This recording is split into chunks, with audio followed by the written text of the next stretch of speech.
I was a little nervous when I picked up this book to read. The main reason being because I was picking this book after 15 years of reading it for the first time. And it's a little worrisome because you're trying to create an episode of a book that you've really loved in the past. And it's a really old book. This book is dated beyond my date of birth. So has it aged well? This was one of the first few books that I had read for the first time when I got into the whole zone of reading. Will it live up to my expectations? You change as a person, your tastes change. I can hardly read many fiction books nowadays. I have left so many fiction books midway in the last few years. I was worried I did not want to change my experience or thought process about this book because it does have a soft corner in my heart at some level. And I'm so glad that it did live up to its expectations. Yes, it's dated in a few areas, but thank God this book did not disappoint. The book that I'm talking about, if you've already seen it in the thumbnail, but it is Not a Penny More, Not a Penny Less by Jeffrey Archer. Now, this is, the moment I spoke about this author, a few people would have made a face because Jeffrey Archer is not the most loved author in 2024 when I'm shooting this video or recording this episode. But then again, we are talking about Jeffrey Archer and my experience of reading this book when he was at its peak. Today we have multiple authors, today we have multiple voices. Jeffrey Archer is not one of the most popular authors today, but we're talking about the times when John Grisham, your Agatha Christie somehow has still managed to sustain her popularity, of course, because her work is really good. But then John Grisham and Jeffrey Archer and works like these were a lot more popular around bookstores all across the country, at least in India, where I belong. And I have read a few books from Jeffrey Archer in the past, Cain and Abel, The Fourth Estate. Tell me about you. Tell me about some of the books that you've read from these authors way back in 1990s, early 2000s. What are your favorite titles that you would like to recommend? Let me know in the comments below.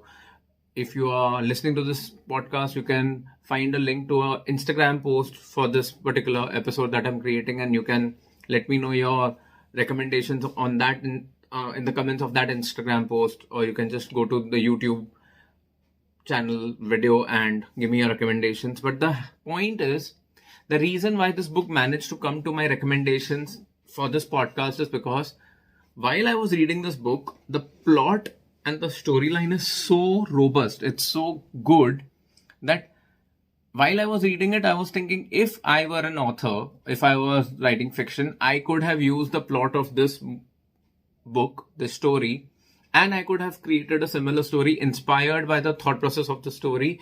And that's how good it is. And how would I have written it? I'll tell you about this at the end of the episode. So make sure that you listen or watch this till the end. But let's just tell you about what exactly is this book about and why would I want to urge you to read Not a Penny More, Not a Penny Less by Jeffrey Archer. Hello and welcome to the second episode of the podcast I Urge You To. I'm Manish Ahuja, your host, and I Urge You To is a podcast where you'll get weekly recommendations of books, movies, documentaries, podcast episodes that add value to my life, and I would like to recommend them to you so that you don't have to spend a lot of time figuring out what to watch, what to read, what to listen to, and just click and start consuming content and save yourself a lot of time and get a solid recommendation. This episode has been brought to you by Paycheck To Profit. I'm a money mindset coach and a content creator, and my business is Paycheck To Profit, which is supporting this podcast. And I'll tell you a little more about Paycheck To Profit a little later in the episode. But let's start talking about Not a Penny More, Not a Penny Less by Jeffrey Archer. Without giving you any spoilers, this book is about one man who swindles and he just creates a situation where he manages to con 4 people, and he just manages to get a lot of money from them, about $1 million. And these 4 people come together and they decide to get that money back from the con artist, the business owner who has conned them. And they decide to do this in the most wittiest manner, in a very clever manner, and they have a simple rule. They will get all the money back. They will not give him any discounts. They will want the money back till the last penny, and hence the title, Not a Penny More, Not a Penny Less. How does this book then live up to its name? How does it work? I'll tell you, the entire experience of me reading this book was a little biased. As I told you, this was one of the first few books that I had read. But even while I was reading the book, there were so many things that still are relevant. Being a money mindset coach, it's very easy for me to see similar traits in people who are trying to push shoddy financial products, applications, or stock scripts as recommendations to people who don't understand about money. And the idea is simple. What happened in this book may not happen in 2024 as easily, because the laws have gotten tighter, because the situation is not the same as it used to be today. There's a lot of exposure, there's a lot of access to a lot of information. So the way the scam was done in this book may not happen in 2024, but the psychology behind the scam, the psychology behind how people get conned is still exactly the same. It's just the situations that have turned. So what exactly made me want to recommend this book to you in today's episode? I'll tell you about that. But before that, let me tell you about Paycheck to Profit. Paycheck to Profit is a community for millennials and Gen Zs who are wanting to change their relationship with money, who are wanting to build a better money mindset, understand about money blocks and get rid of money blocks, eliminate one money block at a time, and manifest more wealth into their life. How could you do that? Is by understanding how money works, understanding the thought process behind money, the emotions behind money.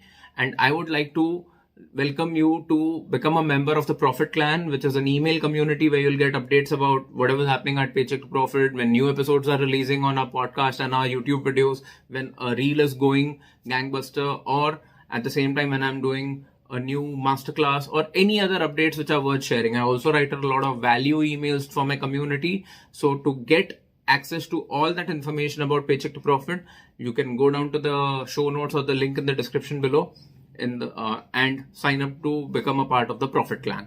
Make sure that you do that, and let's get back to the book. Let me tell you what could have been better in this book.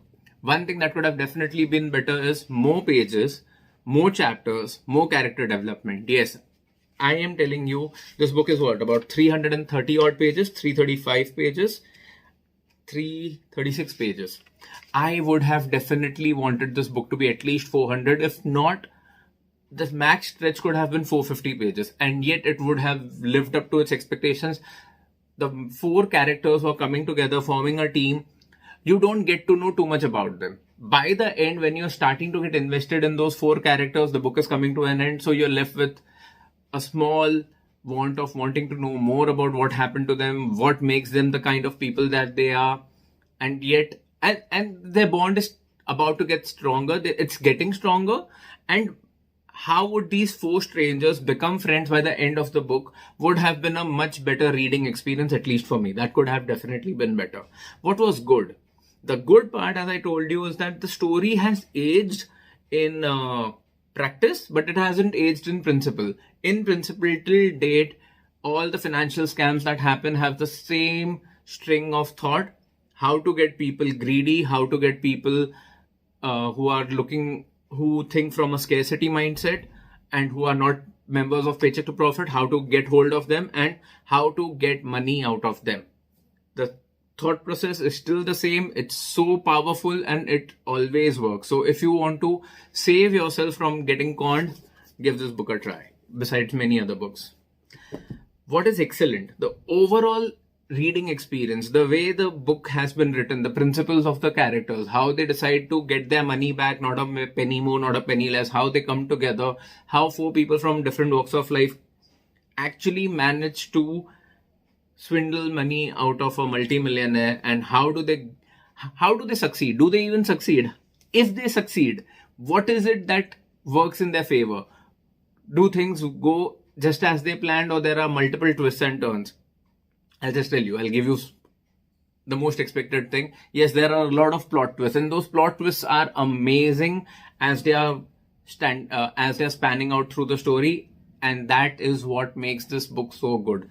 One of the best parts about the book is that as the process gets deeper, as these guys keep getting more and more invested towards getting the money back, the book actually starts getting funnier. As I said, four strangers meeting together, there'll be a lot of friction, or there'll be a lot of formal conversation. But as they're spending more and more time together, as they're getting to know each other, they start cracking jokes at each other. They start taking jabs at each other, and that's when the book starts getting really funny. And how I wish the book was I had more chapters, but that is what it is.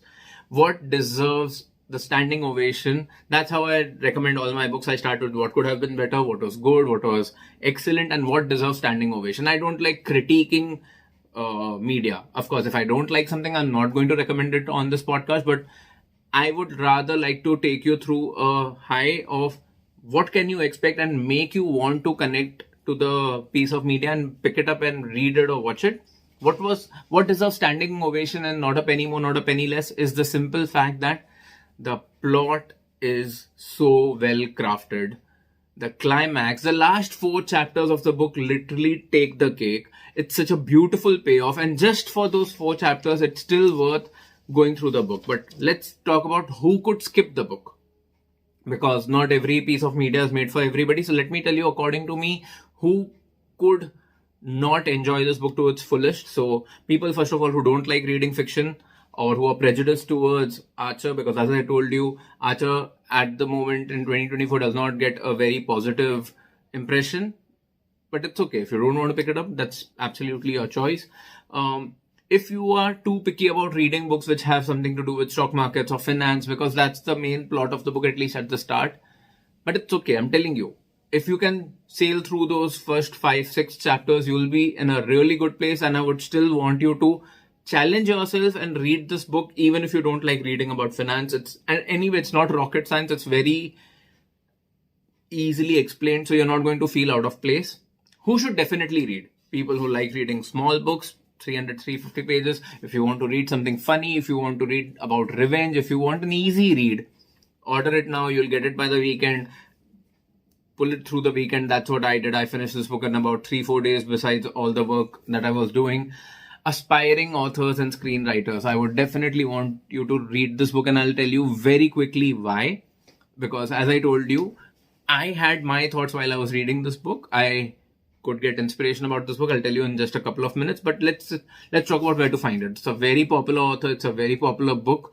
Even if you don't find it in a bookstore near you, you can ask them to get it for you, and they'll very easily get it for you, because Jeffrey Archer has been a bestseller for decades now.